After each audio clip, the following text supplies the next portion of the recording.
నేను Telangana poultry breeders association ప్రెసిడెంట్ని. రమేష్ బాబు గారు Telangana poultry breeders general secretary. Madhusudan Rao గారు తన Telangana poultry breeders association vice president. Damodar Reddy గారు తను Telangana poultry breeders association past president. తర్వాత భాస్కర్ రావు గారు తను Telangana poultry federation general secretary. తను వి బాలసుబ్రహ్మణ్యం తను బ్రాయిలర్ కోఆర్డినేషన్ కమిటీ హెడ్. ఈ బేసిక్లీ ప్రెస్ కాన్ఫరెన్స్ ఈరోజు ఎందుకు పిలిచామంటే ఈ మళ్ళీ పౌల్ట్రీ ఇండస్ట్రీని ప్రెస్లోకి మీడియాలోకి తీసుకురావడం జరుగుతుంది. ఈ మధ్య పొలిటికల్ సీజన్ స్టార్ట్ అయినప్పుడు ఎవరికి వాళ్ళ రిక్వైర్మెంట్స్కి వాళ్ళ అవసరాలను బట్టి వాడుకోవడానికి ఈ పౌల్ట్రీ ఇండస్ట్రీని మళ్ళీ డ్రాగ్ చేస్తుంది. సో ఈ ఆపర్చునిటీలో అసలు పౌల్ట్రీ ఇండస్ట్రీ దీని గురించి ఏంటి అనేది మీకు ఒకసారి చెప్పుకుంటూ దాంతో మీకు మన పాత పరిచయాలను పునరుద్ధరించుకుంటూ మాట్లాడదామనే ఉద్దేశంతో పిలవడం జరిగింది. ఈ పౌల్ట్రీ ఇండస్ట్రీ మనం అంత కంబైన్డ్ ఆంధ్ర తెలంగాణ కలిసి ఉన్నప్పుడు అసలు మొత్తం మీద స్టేట్లోనే we are number 1 state both in terms of egg production అనండి బ్రాయిలర్ ప్రొడక్షన్ అనండి. అటువంటి స్టేటస్ ఉన్న ఇండస్ట్రీ. సరే ఇది స్టేట్స్ డివైడ్ అయిన తర్వాత కొంత భాగం అటు వెళ్ళింది, కొంత భాగం ఇటు ఉంది కాబట్టి దానిలో కొంచెం changes status in terms of నెంబర్లో తేడా ఉంది. మీ అందరికీ తెలుసు పౌల్ట్రీ ఇండస్ట్రీలో 2 భాగాలు ఉంటాయి. ఒకటి బ్రాయిలర్ ఇండస్ట్రీ, రెండవది లేయర్ ఇండస్ట్రీ. సో లేయర్ అంటేనేమో గుడ్లది, బ్రాయిలర్ అంటే మనం తినే మీటు బ్రాయిలర్ ఇండస్ట్రీ. ఈ ఇండస్ట్రీకి యాజ్ ఏ అగ్రికల్చర్ స్టేటస్లో చూస్తే చాలా కంబైన్డ్ వాల్యూ ఉంటుంది ఇన్ టర్మ్స్ ఆఫ్ కంట్రిబ్యూషన్ కానీ, తర్వాత రూరల్ ఎంప్లాయ్మెంట్ కానీ, ఈ అగ్రికల్చర్ ప్రొడ్యూస్ని కన్జంప్షన్లో కానీ బోల్డ్ అన్ని కంట్రిబ్యూషన్స్ ఉంటాయి. ఎందుకంటే ఈ కోళ్ళకి ఏదైతే మేత వేస్తారో that comes all from agriculture produce.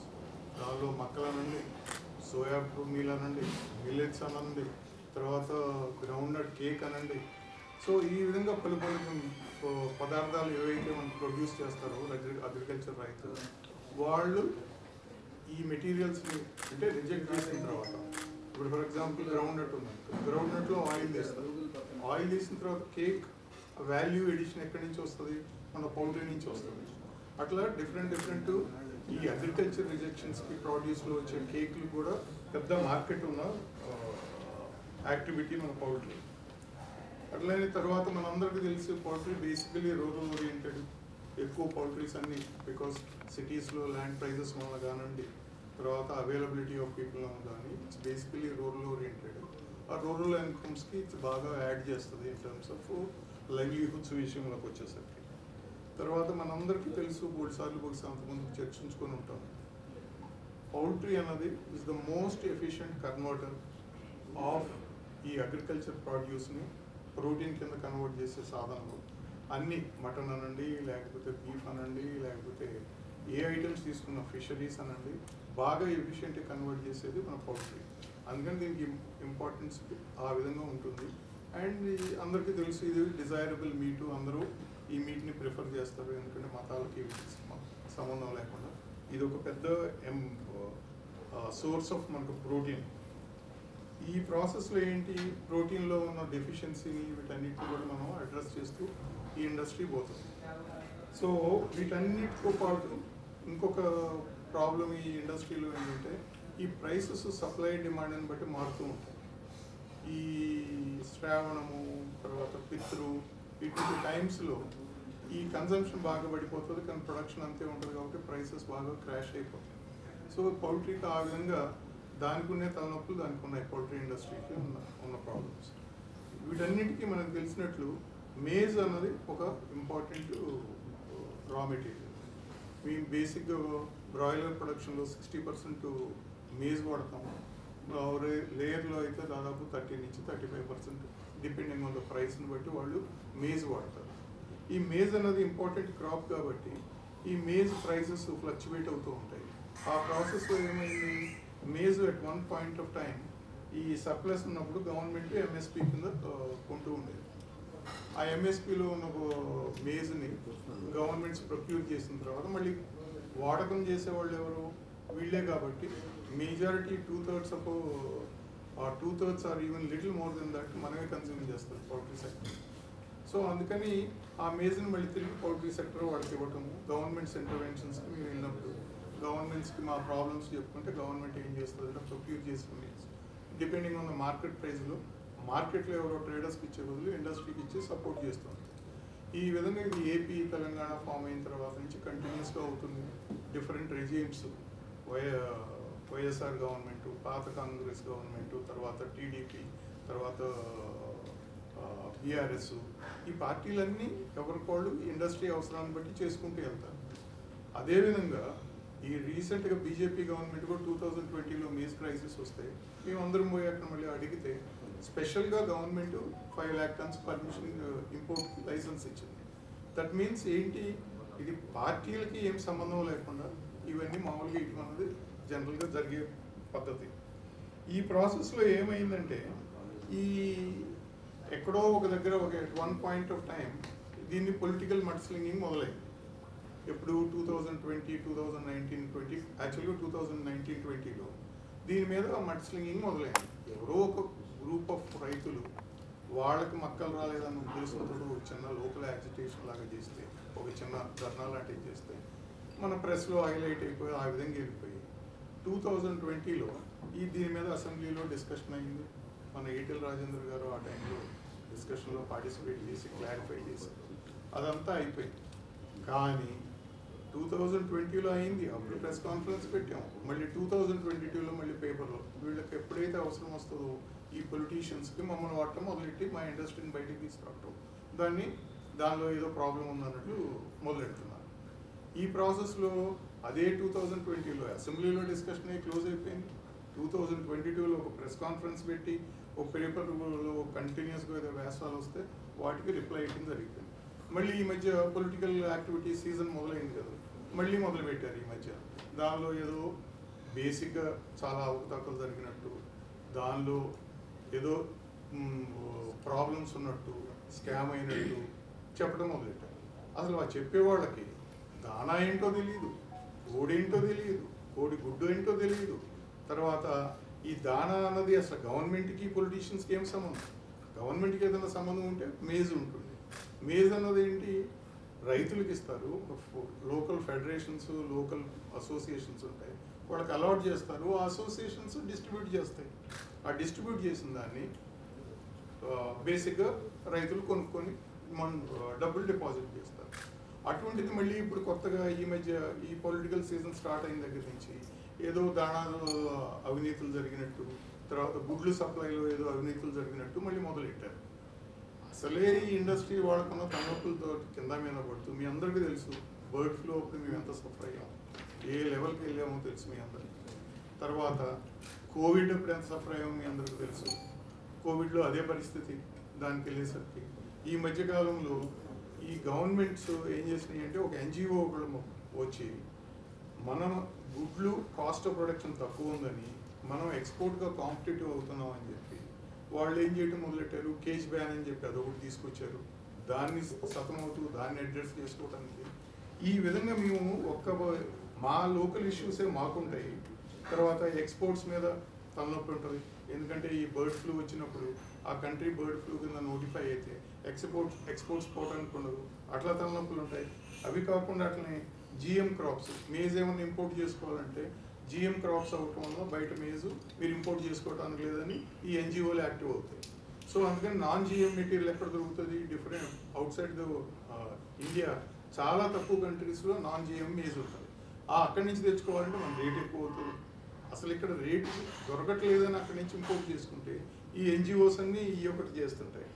అట్లనే దానికి తోడు ఎన్జిటి, ఈ నేషనల్ గ్రిడ్ ట్రిబ్యునల్ అని ఉంటుంది.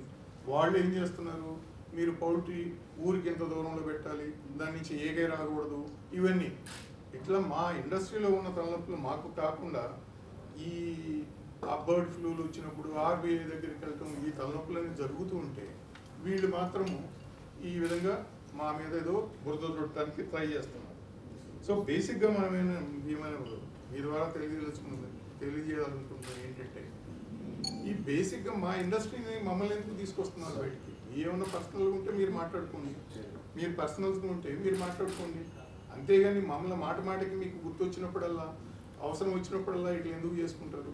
ఈ మధ్య మాకు అర్థమైన దాన్ని బట్టి ఏదో తిట్టారని మీరు కంపెనీ ఎఫ్ఐఆర్లు ఇచ్చుకున్నప్పుడు దీనికి కూడా ఎఫ్ఐఆర్లు ఇచ్చుకోండి. ఏదైనా స్కామ్ చేస్తే స్కామ్ చేసిన ఆయన మీద ఎఫ్ఐఆర్ ఇచ్చుకోండి. ఊరినే మాట మాటకి మన పౌల్ట్రీ ఇండస్ట్రీని దీనిలో ఎందుకు తీసుకొస్తారు?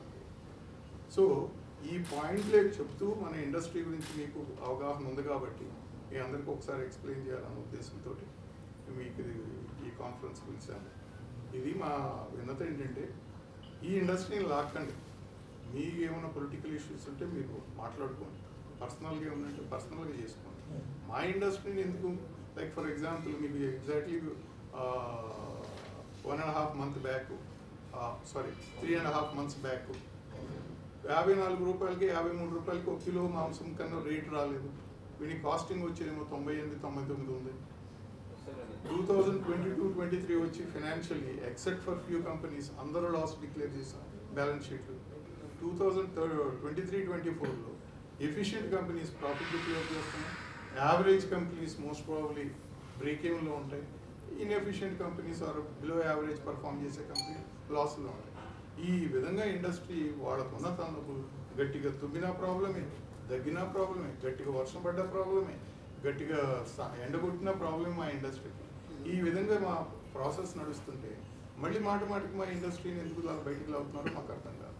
సో ఆ విధంగా చెబుదామన్న ఉద్దేశంతో ఇప్పుడు మా ప్రెసిడెంట్ రాఘవరావు గారు మీకు చెప్పినట్లుగా ఈ ఇండస్ట్రీకి ఉన్న ఈత బాధలు ఒకటి కాదు. ఆయన ఒకటి మర్చిపోయాడు, బాగా చలుస్తే కూడా ఇబ్బంది. మిగతా అన్ని కవర్ చేశారు. బాగా చలుస్తే కూడా ఇబ్బంది.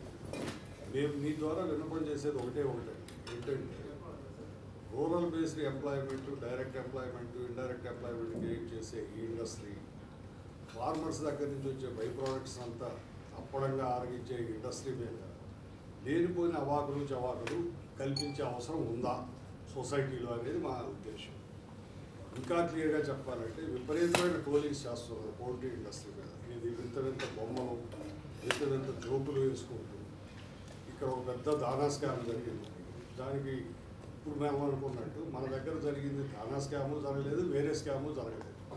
ఒకే ఒక్కసారి మేజ్ మీద ఇందాక ఎక్స్ప్లెయిన్ చేసినట్టు కొంతమంది ఫార్మర్స్ ఏదో రైజ్ చేశారు. దాన్ని ఒక అసెంబ్లీలోనే డిస్కస్ చేశారు. ఆ ఇష్యూ క్లోజ్ అయిపోయింది. ఇప్పుడు ఇంకా కొత్తగా దానా స్కామ్ ఆడుతుంది. అందుకని మేమనేది ఏంటంటే, మీరు కూడా కాస్త గుర్తించి ప్రజలకి తెలియజెప్పండి. ఏంటంటే దానాకి మొక్కలకి తేడా తెలియని వ్యక్తులు కామెంట్ చేస్తే కూడా మేము బేసిక్గా లైఫ్ స్టాక్ ఇండస్ట్రీ కాబట్టి మీ ద్వారా విజ్ఞప్తి చేసే అవసరం ఉందని ఇవాళ మేము మిమ్మల్ని పిలిచి మా ఆవేదన మీకు చెప్తున్నాం. So that at least society will know. అట్లాగే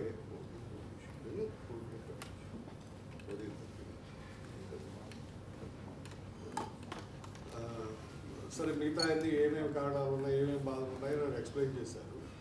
నేను ఎందుకో మీకు ఉన్న వాస్తవాన్ని పంచుకోదలుచుకున్నాను. ఏంటంటే ఈ రాజకీయ క్రీడ మొదలు కాగానే, ఇది మనకి ఎలక్షన్స్ డిక్లేర్ కాగానే ప్రతి రాజకీయవేత్త ఇంకో రాజకీయవేత్త ఉద్యోగానికో లేకుంటే అవాకులు జవాకులు మాట్లాడుకునేదానికో వాళ్ళ మ్యాటర్స్ వాళ్ళు మాట్లాడుకోవాలి. సొసైటీకి వాళ్ళు ఏం చేస్తారో చెప్పాలి, ఏం చేయకూడదో చెప్పాలి. కానీ మా ఇండస్ట్రీ అంటే మీకు ఉన్న విషయం కూడా చెప్తున్నారు. ఎందుకంటే ఇప్పుడు ఎవరైతే చేవెళ్ళ నుంచి కంటెస్ట్ చేస్తున్నారో రంజిత్ రెడ్డి, ఆయన మా మాజీ ఎక్స్ ప్రెసిడెంట్, అండ్ ఆయన బీఆర్ఎస్లో ఎంపీగా ఉన్నప్పుడు కూడా as an industry, as an MP రిలేషన్తో మేము ఎన్నో రిప్రజెంటేషన్స్ ఇచ్చినాం. చాలా వరకు ఆయనకి చేతైనంత వరకు అవన్నీ కూడా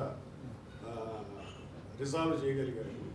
ఆ ప్రాసెస్లో ఇప్పుడు ఆయన చేవెళ్ళలో నిలబడగానే మొత్తం సోషల్ మీడియా అంతా రంజిత్ రెడ్డి మీద ట్రోల్ చేసుకోమనండి, మాకేం అభ్యంతరం లేదు. కానీ రంజిత్ రెడ్డే పౌల్ట్రీ ఇండస్ట్రీ అయినట్టు, ఆయనే దానా స్కామ్ చేసినట్టు, ఆ స్కామ్లో మా ఇండస్ట్రీ బాగా సహాయ సహకారాలు అందించినట్టు ట్రోల్ చేసిన విధానం ఏదైతే ఎక్స్ప్రెస్ చేశారో అది మాకు చాలా బాధ కనిపిస్తుందండి.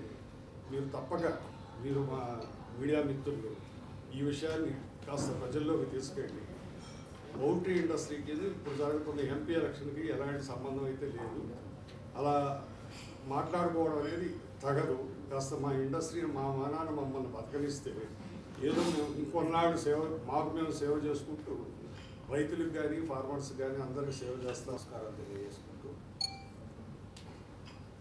నిన్న ఈ రాజకీయ వేడి స్టార్ట్ కాగానే మా ఇండస్ట్రీలో ఉన్న కొందరు పెద్దలు, కొందరు వ్యక్తులు రాజకీయాలతో సంబంధం ఉన్న వ్యక్తులు ఇండస్ట్రీలో కాంటాక్ట్ చేయడం వల్ల ఇండస్ట్రీని రాజకీయాలు దీంతో ముడిపడి ఉన్నట్టుగా ఆ ఒక్క వ్యక్తులే, లేకపోతే ఎవరి మీద అయితే ఎవరిని ఉద్దేశం దృష్టిలో పెట్టుకొని ఉద్దేశించి మాట్లాడినరో ఆ వ్యక్తులు ఈ ఇండస్ట్రీని మొత్తము బస్టు పట్టించారు. లేదు ఆ వ్యక్తులే ఇండస్ట్రీకి ప్రభుత్వ పరంగా కానీ ఇంకే పరంగా కానీ లాభం చేకూర్చారు, లేకపోతే వాళ్ళు లాభపడ్డారు అన్నట్టుగా కొందరు వ్యక్తులు ఈ మధ్య మాట్లాడారు. అది ప్రత్యక్షంగా మా ఇండస్ట్రీకి నష్టం జరుగుతుంది. ఇందాక రీడర్ అసోసియేషన్ పెద్దలు మేజ్ గురించి మీ ముందు అన్ని విషయాలు చెప్పారు. ఇంకో విషయం ఏంటంటే మేము లేయర్ ఇండస్ట్రీ, మావి గుడ్లు ఈ మధ్యనే ఏం చేసిండ్రు, అంగన్వాడీ ద్వారా చాలామంది రైతులు సప్లై చేసేది. ఆ సప్లైలో ఎన్నో అవకతవకలు ఉన్నవి, లేకపోతే ఇబ్బందులు ఉన్నవి, క్వాలిటీ సప్లై లేదు, మేజర్స్ పాటించడం లేదని మన ప్రభుత్వం కూడా గత ప్రభుత్వం దీన్ని స్ట్రీమ్ లైన్ చేసి కొంత క్వాలిటీ తీసుకురావాలి, నాణ్యమైన పోషక విలువలతో కూడుకున్న గుడ్డు సప్లై చేయాలనే మంచి ఉద్దేశంతో ఈ రాష్ట్రంలో ఉన్న 3,92,000 గుడ్లను 7 జోన్స్ కింద తీసుకొని ఆ 7 జోన్స్ కూడా ఈ టెండర్స్ ద్వారా మంచి క్వాలిటీ గుడ్లు 45 to 52 గ్రామ్స్ ఉన్న గ్రేడింగ్ చేసి, వేర్ హౌజెస్ మెయింటైన్ చేసి, సీసీ కెమెరాలు మెయింటైన్ చేసి, ప్రతి మూమెంట్ మెయింటైన్ చేసి, వాళ్ళకు అగ్మార్క్ సర్టిఫికెట్తో పాటు ఫుడ్ లైసెన్స్తో పాటు అన్ని క్వాలిటీస్, అంటే దీనికి పౌల్ట్రీ ఫార్మరే కాకుండా ఈ మిగతా ప్రికాషన్స్ తీసుకున్న వాళ్ళకు ఈ టెండర్స్ ద్వారా 7 జోన్స్ నిర్ణయించి 7 జోన్స్ ద్వారా ఈ 3,92,00,000 ప్రతి మంత్ నాణ్యమైన పోషక విలువలతో కూడుకున్న ఎగ్స్ను సప్లై చేస్తున్నాము. ఈ ఎగ్స్ ఏ ఒక్కరికో సంబంధించింది కాదు, ఇందులో ఎవరి ఇన్వాల్వ్మెంట్ లేదు. ఆల్మోస్ట్ ఆల్ ఈ సర్టిఫికేట్స్ అన్నీ ఉండి ఈ సప్లై చేసే కెపాసిటీ ఉన్న వ్యక్తులకు మాత్రమే నిర్ణయించి ప్రభుత్వం ఈ టెండర్స్ ద్వారా ఈ సప్లై జరుగుతుంది. దీన్ని గుడ్లేవో చిన్న గుడ్లు మార్కెట్లు ఇచ్చారు, వీళ్ళ ద్వారానే ఇచ్చారు, వీళ్ళు దీనివల్ల లాభం పొందిండ్రు అన్నట్టుగా మాట్లాడిండ్రు. దయచేసి అది తప్పుగా పబ్లిక్ అర్థం చేసుకోవడానికి అవకాశం ఉంది. దయచేసి మీ ద్వారా తెలియజేయడం ఏమంటే అవి ఏ ఒక్కరి చేతుల్లో లేవు. అందరూ 7 జోన్స్ ద్వారా వివిధ ఫార్మర్స్ కానీ ట్రేడర్స్ కానీ కలిసి సప్లై చేస్తూ ఉన్నారు. ఇది నాణ్యమైనవి సప్లై చేస్తుండ్రు. దీనికి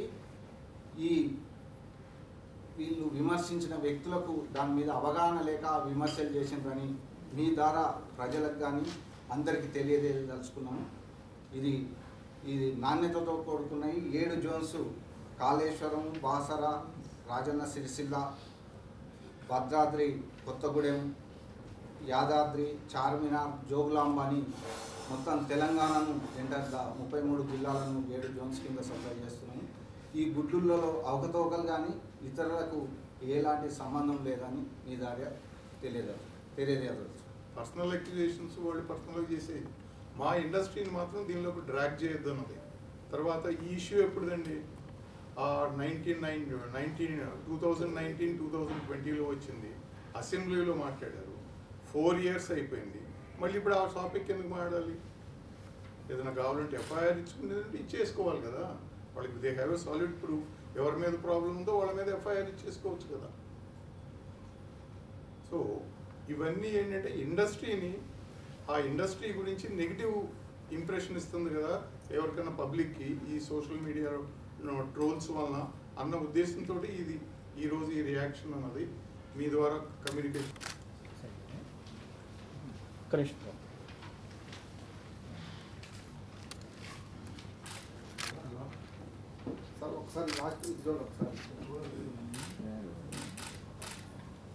ఇందాక అన్నట్లు ఈ సీజన్ స్టార్ట్ అయింది, పొలిటికల్ సీజన్. సో ఒకళ్ళ మీద ఒకళ్ళు అక్యూజేషన్ చేసుకుంటున్నారు. ఆ ప్రాసెస్లో దాణా మీద ఏదో స్కామ్ జరిగిందని, తర్వాత ఈ గుడ్లు డిస్ట్రిబ్యూషన్లో ఏదో స్కామ్ జరిగిందని, గుడ్లు అంటే మీకు ఇందాక నేరేట్ చేసినట్టు లేయర్ ఇండస్ట్రీ వేరు, బ్రాయిలర్ ఇండస్ట్రీ వేరు. ఈ బ్రాయిలర్ ఇండస్ట్రీలో ఉన్నవాళ్ళు ఎవరు ఆ ఎగ్స్ సప్లై తర్వాత ఈ అంగన్వాడీలో ఎవరు పార్టిసిపేట్ చేయరు. ఎందుకంటే మా eggs cost of production somewhere around 19 rupees ఉంటుంది. మేము 25-26 రూపాయలకి సీజన్లో అమ్ముతాము, ఆఫ్ సీజన్లో 12 రూపాయలకు కూడా అమ్ముతాము. సో అంత వాల్యూ ఎగ్స్ అంగన్వాడీకి 4.5 నుంచి 5 రూపాయలు 5.5 రూపాయలు సప్లై చేయటము ఇట్స్ ఇంపాసిబుల్. సో అది లేకుండా ఈ ఎలిగేషన్లో ఒకళ్ళు ఎలిగేట్ చేసుకుంటూ మా ఇండస్ట్రీని దానిలోకి తీసుకొస్తున్నారు. That is what we are objecting. రెండోది యాజ్ ఎ సెడ్ దానా అంటే ఇట్స్ అ ఫీడ్, కంప్లీట్గా రెడీగా తినగలిగి. దానిలో మేజ్ ఉంటుంది, సోయా ఉంటుంది, తర్వాత వేరే వైటమిన్స్ ఉంటాయి. తర్వాత అంతకుముందు వచ్చిన కాంట్రవర్సీ కానీ ఏమైనా కానీ మేజ్ గురించి అయింది, అది క్లారిఫై అయిపోయింది 2020లో. ఈరోజు దాని గురించి మళ్ళీ ఎందుకు మాట్లాడుతున్నాం ఆఫ్టర్ 4 years? మీరేదో పొలిటికల్ మీన్స్ గురించి మా ఇండస్ట్రీని దీనిలోకి మాత్రం దయచేసి లాక్కురాకండి, అది మా విజ్ఞప్తి. ఈ పొలిటికల్ ఇండస్ట్రీలో ఉన్న వాళ్ళు పొలిటికల్గా టచ్లో ఉన్నారు. పొలిటికల్లో యాక్చువల్గా దీనిలో ఏంటంటే కాంగ్రెస్కు పీపుల్ ఉన్నారు ఇండస్ట్రీలో, బీజేపీ వాళ్ళు ఉన్నారు, అట్లనే బీఆర్ఎస్ వాళ్ళు ఉన్నారు. డిఫరెంట్ పీపుల్ వాళ్ళకున్న ఎలిజియన్స్ తోటి వాళ్ళు ఆ ఇండస్ట్రీలో ఉంటారు. సో ఎప్పుడు వచ్చినా మీరు ఇందాక అన్నప్పుడు ఒక ఎలిగేషన్ ఫ్రమ్ బీజేపీ వాళ్ళు ఇప్పుడు చేశారు. బీజేపీ మరి 2020లో 5 లక్షల టన్నులకు పర్మిషన్ ఎందుకు ఇచ్చింది? ఎందుకంటే అవసరం ఉంది కాబట్టి ఇస్తారు. గవర్నమెంట్స్ ఏంటి, అవసరం ఉందా లేదా, మా బడ్జెట్ మీద ఏం ఇంపాక్ట్ ఉంటుంది, వీళ్ళు అడిగింది రైటా కాదా అన్న దాని మీద చేస్తారు. దాన్ని ఏదో పొలిటికల్ రిక్వైర్మెంట్స్ గురించి వాడుకోవడం రైట్ కాదు. మమ్మల్ని మా ఇండస్ట్రీని దానిలోకి లాక్కండి, అది మా విజ్ఞప్తి. ఏమి లేదమ్మా, మాదంతా ఒకటే విజ్ఞప్తి. మా కొలీగ్స్ అందరూ చెప్పినట్లుగా ఇండస్ట్రీని బదనాం చేస్తే ఇండస్ట్రీతో పాటు దాని మీద ఆధారపడ్డ ప్రతి ఒక్కరూ, రైతులు అనండి, మెడిసిన్ సప్లయర్స్ అనండి, వీళ్ళందరూ కూడా వాళ్ళ జీవితాలు కూడా దీంతో ముడిపడి ఉంటాయి. కాబట్టి ఒక ఇండస్ట్రీని రాజకీయ రొంపిలోకి లాగొద్దన్నది మా మెయిన్ విజ్ఞప్తి. ఇప్పుడు ఇంత అయితే మేము ఎందుకు కంఠశోష వచ్చిందంటే కొత్తగా ఈ మధ్యన ఇందాక నేను చెప్పినట్లుగా మా ఇండస్ట్రీతో ఇంతకుముందు ఎక్స్ ప్రెసిడెంట్గా ఉండి మాతో పాటు ఉన్న ఒక రంజిత్ రెడ్డి అనే వ్యక్తి బీఆర్ఎస్ పార్టీలో లాస్ట్ టర్మ్లో ఎంపీగా గెలిచారు. ఇప్పుడు ఆయన కాంగ్రెస్కి టికెట్ వచ్చిన తర్వాత ఇప్పుడు అదే చేవల నుంచి ఆయన కంటెస్ట్ చేస్తున్నారు. ఆయన కంటెస్ట్ చేయడం మొదలుగానే ఆయన అపోనెంట్స్ వీళ్ళందరూ కూడా విపరీతమైన వ్యంగ్యపూరితమైన ట్రోల్స్, అంటే దానా స్కామ్ జరిగింది ఇండస్ట్రీలో, అంగన్వాడీ గుడ్లంతా అసోసియేషన్ సప్లై చేసింది అనే అపవాదులు వస్తున్నాయి. కాబట్టి మీ మీడియా మిత్రుల ద్వారా ప్రజలకు మేము ఉన్న వాస్తవాన్ని తెలియజెప్పాలన్నదానికే ఇవాళ ఈ ప్రెస్ మీట్ ఇచ్చాము. ఉన్న వాస్తవాలు ఇవి అమ్మ. ఏమి దానా స్కామ్ అనేది అసలు పౌల్ట్రీ ఇండస్ట్రీలో దానా స్కామే లేదు. ఒకప్పుడు మొక్కల మీద స్కామ్ అని చెప్పి ఏదో వచ్చింది, మీకు మేము చెప్పినట్లుగా అసెంబ్లీలో చర్చ అయింది, బయట చర్చ అయింది, అన్నీ అయిపోయింది, ఆ ఇష్యూ క్లోజ్ అయిపోయింది. మరి ఇప్పుడు ఇండస్ట్రీలో ఇంత స్కామ్ జరిగిందని ఎవరైతే ఊలాట పడుతున్నారో ఆయన ఈ 4 ఏళ్ళు ఏం చేశాడన్నది మా ప్రశ్న. రెండోది, అంగన్వాడీ గుడ్లు ఫార్మర్సు, ప్రైవేట్ కాంట్రాక్టర్స్, ఇందాక మా కొలీగ్ ఎక్స్ప్లెయిన్ చేసినట్టు వాళ్ళందరికీ సప్లై చేస్తారు. దానికి అసలు ఇండస్ట్రీ అసోసియేషన్కి కంట్రోల్ కానీ, దాని మీద సూపర్విజన్ కానీ, దాని మీద ఎలాంటి సే కూడా వీళ్ళకి లేదు. తర్వాత అన్ని గవర్నమెంట్స్ కూడా, మాకు ఇప్పటిదాకా ఉన్న అన్ని గవర్నమెంట్స్ కూడా ఎప్పుడైనా పౌల్ట్రీ ఇండస్ట్రీ నుంచి ఒక డిమాండ్ వస్తే సాధ్యమైనంత వరకు దాన్ని పరిశీలించి మాకు ఫేవర్ చేయడమే మొదలెట్టారు. ఎందుకంటే మాకు చేసిన ఉపకారంలో ఒక్క కరెంటు బిల్లు కన్సెషన్ తప్ప మిగతా ఏవి కూడా బడ్జెట్ మీద వాళ్ళకి ఏమి ఇంపాక్ట్ పడ్డ యాక్టివిటీని మేము ఎప్పుడూ రిప్రజెంట్ చేయలేదు. మేము చేసిన వల్ల ఏంటంటే, సపోజ్ ఉదాహరణకు మొక్కలే ఉన్నాయి, మొక్కలు పండించిన రైతులతో అసలు గవర్నమెంట్ ఎందుకు ప్రొక్యూర్ చేసింది? ఎంఎస్పి మినిమం సపోర్ట్ ప్రైస్ మార్కెట్లో రానప్పుడు గవర్నమెంటే వాటిని కొనడం మొదలెట్టినాక వాళ్ళు అమ్మాలి కదా. ఆ అమ్మే ప్రాసెస్లో ఒకసారి ఒక ఇయర్లో పూర్తి టెండర్ల మీదే చేసి ఇచ్చారు, ఒకసారి కొంత మాకు ఇచ్చారు, కొంత టెండర్స్కి ఇచ్చారు. ఆ విధంగా అన్ని ట్రాన్స్పరెంట్గా ఓపెన్గా జరిగేది తప్ప ఇందులో దాచుకునేది ఏమీ లేదు. లేక అసోసియేషన్లో దాని మీద బ్లాక్ మార్కెట్లో పెట్టి అమ్మేది లేదు, అసోసియేషన్కి ఎక్స్ట్రా వచ్చే పైసలు లేదు. ఇదంతా పరస్పరం మెంబర్స్కి చేయాల్సిన సహాయం కోసం చేయడమే తప్ప ఇంకేమీ లేదు. అందువల్ల వన్స్ అగైన్ మీ అందరి ద్వారా విజ్ఞప్తి చేసేది అంటే, మా ఇండస్ట్రీలో దానా స్కామ్ లేదు, అంగన్వాడీ సప్లైస్ అసోసియేషన్ చేయట్లేదు. తర్వాత మేమెవ్వరం కూడా we are association with all the parties. మాకేం ఒక సపరేట్గా ఒక పార్టీ ఫేవరెటిజం అనేది మాకేం ఉండే అవసరమే లేదు. ఎందుకంటే మేము ఒక ఇండస్ట్రీ, వీఆర్ నాట్ ఇండివిజువల్స్.